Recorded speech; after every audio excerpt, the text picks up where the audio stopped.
Why do we say that the path to peace begins in the classroom? The reason is actually related to the United Nations Relief and Works Agency, which for the past 70 years has been responsible for educating Palestinian refugee children living in refugee camps in Israel, Jordan, the West Bank, and Gaza, as well as elsewhere in the Middle East.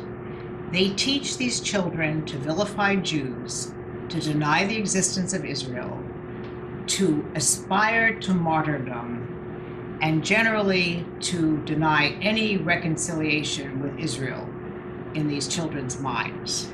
So every day, as I say, peace is 25 years away, because until we raise a generation of Palestinian children who want to make peace with the Israelis, there will be no peace. Okay. Why is this happening? Israel is, after all, a member of the United Nations. A United Nations agency is teaching these children. Why are things so bad? Part of the problem is that UNRWA has invented an inherited type of refugee status, so that every child whose parents, grandparents, or great-grandparents were actually refugees from the 1948 war, every such child grows up to be a refugee also. As a result, we now have about 5 million so-called Palestinian refugees in the world, 500,000 of them being educated at any one time, approximately. The teachers were also educated this way, and the entire culture is all about hating and aspiring to destroy the state of Israel. This education is supposed to be quite different. It's supposed to be according to the standards set by the United Nations Economic and Social Council, and it is supposed to teach reconciliation, peace, fair treatment for your fellow man, human rights, and so on. But it doesn't. The mandate of UNESCO is to build peace in the world through the minds of men who are educated for peace. This is what's being ignored. Okay, so why am I here talking to you about this? I am one of many JNGOs. What's a JNGO? It's a Jewish non-governmental observer at the United Nations. There are literally hundreds of Jewish organizations in the world who support people like me being volunteers at the UN. Many of us are here in New York, and over the past 2 years, we have created an organization which wants to reform this education and is working toward it. We have a website, www.reformunrwa.com. We have reached out to other groups with similar goals, and we're working very hard to, if nothing else, make this issue more broadly known and recognized. Okay. What have we been doing since we formed our organization? Since we believe that for both Israel and the Palestinians, educational reform is essential, because otherwise there will never be peace, we have met with many people at the United Nations. We have met with Peter Mulreen, who is the head of UNRWA in New York.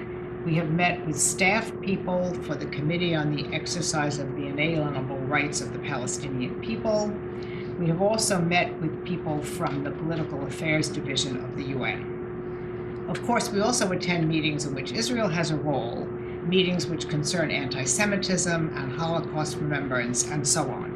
And we speak up wherever we can, because we believe that this issue has not gotten enough publicity. Even people in major Jewish organizations who consider themselves knowledgeable on affairs in Israel and the Middle East do not really see the seriousness of this issue because they don't even really know about it. What is our favorite question? When we go to any of these meetings at the UN, the first thing we ask is, why does this education continue? It's interesting to hear the answers. The most common answer is, we cannot change the culture. The teachers belong to the same culture of hate and destruction of Israel as they're teaching. So if we gave the children new textbooks, which said, let's make peace with Israel, and they brought them home to their parents, I don't think we'd like the reaction. So this is a big challenge. Pause. After 70 years of largely ignoring all of this, the world is starting just now actually to pay attention. Corruption at the highest level of UNRWA has been discovered. Several nations have actually held up their funding for UNRWA because of this corruption. I know that isn't directly because of the school problem, but it certainly puts UNRWA in the news. Then to put UNRWA in the news even more, the Committee Against Racial Discrimination, which is a committee of the United Nations called CERD, Committee to Eliminate Racial Discrimination, has cited the Palestinian Authority for the anti-Semitic textbooks they are producing. This is very important because it may not be clear right now, but it is a fact that UNRWA doesn't write a single book. UNRWA is tasked with vetting the books that the Palestinians produce. The Secretary General of the United Nations, for the first time in history, has now started an investigation of the anti-Semitism in these books. And since several European nations, including Switzerland and Holland, have withdrawn their funding pending the outcome of that investigation, as well as the corruption investigation, we might actually see some progress. My name is Joan Lurie Goldberg. I am a member of International Council of Jewish Women, and I represent them as a non-governmental observer at the United Nations in New York. If you found this subject matter of interest and would like to learn more about it and possibly try to help, we recommend several things. You can go to our website. On our website, you will find that we have a speakers bureau. We'd be delighted to come and speak to you.